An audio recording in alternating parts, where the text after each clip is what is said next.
Viewers, समंदर के अंदर डूबे हुए हजारों साल पुराने सिटीज से लेकर अजीब व गरीब दिखने वाले क्रिएचर्स तक, अंडर वाटर रिवर जैसा फेनोमेना हो या फिर समंदर के बॉटम से मिलने वाला खजाना, चाहे ओशियन हो या रिवर या फिर लेक्स, दुनिया में पानी के अंदर बेशुमार मिस्ट्रीज पाई जाती हैं और पिछले कई सदियों से इन मिस्ट्रीज ने हम इंसानों को हैरत में डाल रखा है। लेकिन जैसे जैसे टेक्नोलॉजी एडवांस होती जा रही है, वैसे वैसे ओशियन की मिस्ट्रीज में भी इजाफा होता जा रहा है और इसके साथ साथ हम कई मिस्ट्रीज को सॉल्व करने में भी, इनके राज जानने में भी कामयाब हो गए हैं। अमेजिंग वर्ल्ड की इंफॉर्मेटिव वीडियो में आपको वेलकम बैक करती हूँ। व्यूअर्स, समंदर में अर्थक्वेक और वोल्केनोज की वजह से बहुत बड़ी वेव्स पैदा होती हैं। इन वेव्स को सुनामी कहा जाता है, जो बड़ी तेज़ी से साहिल पर मौजूद पूरे के पूरे शहरों को अपने लिपट में ले लेती हैं। टोंगा के कैपिटल नोको अल्फो के साहिल से 65 किलोमीटर दूर एक अंडर वाटर वोल्केनो है, जिसको टोंगा वोल्केनो कहा जाता है। जनवरी 2022 में ये वोल्केनो फटने से एक खौफनाक सुनामी ने जन्म लिया था, जो सिर्फ 20 मिनट के अंदर अंदर साहिल तक पहुंच गया था और इसकी शिद्दत इतनी ज़्यादा थी कि 2000 किलोमीटर दूर न्यूजीलैंड में भी इसको महसूस किया गया। टोंगा वोल्केनो को मज़ीद एनालाइज करने के लिए इसकी सैटेलाइट फुटेज का मायना किया गया, तो एक्सपर्ट ये देखकर हैरत ज़्यादा रह गए कि इस वोल्केनो की शिद्दत हिरोशिमा पर गिरने वाले न्यूक्लियर बम से भी 100 टाइम ज़्यादा थी। ये थी अंडर वाटर वोल्केनो से पैदा होने वाली स्टोरी। व्यूअर्स, आपको बताती चलूँ कि रिसेंटली समंदर के अंदर कई फिनोमेना, स्ट्रेंज फिनोमेना और क्रिएचर्स देखने को पाए गए, जो शायद सुनामी की तरह इतने डेंजरस तो नहीं, लेकिन सांप के रोंगटे खड़े करने में भी उन्होंने कोई कसर नहीं छोड़ी थी। समंदर के अंदर हज़ारों नहीं लाखों तबाहशुदा डूब जाने वाली शिप्स का मलबा अभी तक मौजूद है। इनमें से ज़्यादातर को तो हम आज तक नहीं ढूंढ सके, क्योंकि इनकी लोकेशन और गहराई इतनी ज़्यादा है जहाँ इंसानों का पहुँचना इम्पॉसिबल है। लेकिन वक्त के गुजरते और नई डाइविंग टेक्नोलॉजीज़ की मदद से हम ज़्यादा से ज़्यादा शिप रैक्स ढूंढने में कामयाब होते जा रहे हैं।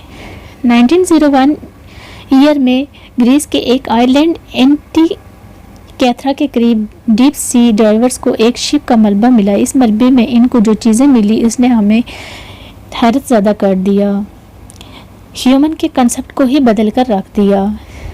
शिप के इस मलबे में एक बॉक्स भी मौजूद था, जिसमें मार्बल स्टैचूज, वाजेस यानी गुलदान, ज्वेलरी, एशियंट कॉइन्स और जंग आलूद मेटल का टुकड़ा भी मिला था। बाकी सब चीज़ें तो समझ में आ रही थी, लेकिन मेटल का ये टुकड़ा एक गैर मामूली टुकड़ा था, जो काफ़ी अजीब और गरीब लग रहा था।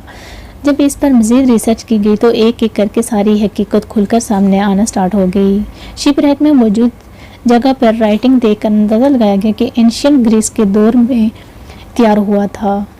लेकिन एक्सपर्ट और रिसर्चर ये देखकर हैरत ज़्यादा रह गए कि लोहे का ये अजीब और गरीब टुकड़ा कोई मामूली चीज़ नहीं थी, बल्कि ये एंशियंट ग्रीक्स का एक कंप्यूटर हुआ करता था। इसमें बहुत सारे गियर्स लगे हुए थे, जिसके छोटे छोटे दांत बड़ी महारत के साथ बनाए गए थे। आपको ये भी बताती चलूँ कि आजकल की जदीद तरीन मशीनरी की हेल्प से ही गियर्स के ऐसे दांत बनाना बड़ी महारत का काम होता है। एंशियंट कंप्यूटर पुराने सफ़र शिप को चांद सितारों की लोकेशन बताता था और इसके अलावा ये फ्यूचर की डेट्स भी चांद की पोजीशन को प्रिडिक्ट करता था। अब सवाल ये पैदा होता है कि इस दौर के शिप कैप्टन को प्रिडिक्ट करने की आखिर क्या ज़रूरत थी। असल में चांद की ग्रेविटेशनल की वजह से समुद्र में लहरें पैदा हो जाती हैं। इन लहरों में कैप्टन को शिप को कंट्रोल करने के लिए बहुत ज़्यादा प्रॉब्लम्स होती हैं। इस वजह से वो कोशिश करते थे कि अपना सफ़र तब ही कंटिन्यू किया जाए जब चांद समुद्र के ऊपर ना हो। यही वजह थी कि 2000 ईयर पहले एशियंट ग्रीक्स ख़ास मैकेनिकल कंप्यूटर यूज़ किया करते थे। ऑस्ट्रेलिया के एक आइलैंड न्यू गिनी से 1800 किलोमीटर दूर समुद्र पर यह हिस्सा अपने अंदर इतिहास की कई तल्ख यादें छुपाई बैठा है।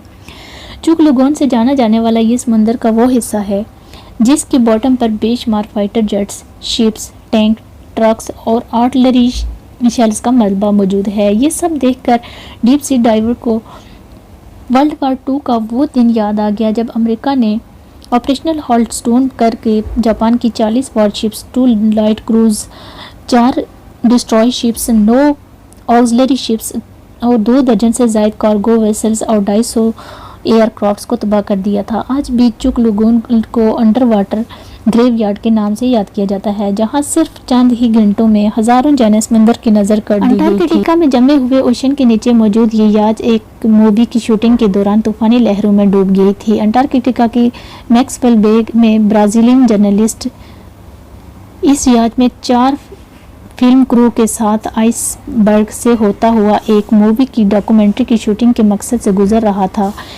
तभी इनका रास्ता तेज तूफानी लहरों ने रोक दिया। तूफान इतनी शिद्दत थी कि इनकी याच बर्दाश्त न कर सकी और पानी में उल्टी होकर आहिस्ता आहिस्ता डूबती चली गई। पूरे 1 साल तक ये याच अंटार्कटिका के जमे हुए पानी के नीचे छुपी रही और कुछ ऐसा मंजर पेश कर रही थी।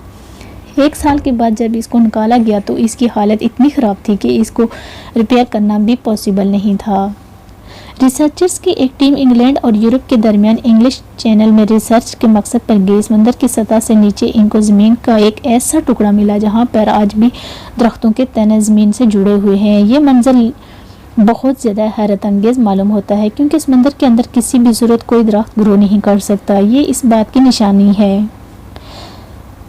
सी बेड का ये हिस्सा इस दौर में ज़मीन का वो हिस्सा हुआ करता था जो आज इंग्लैंड और यूरोप को आपस में कनेक्ट करता था।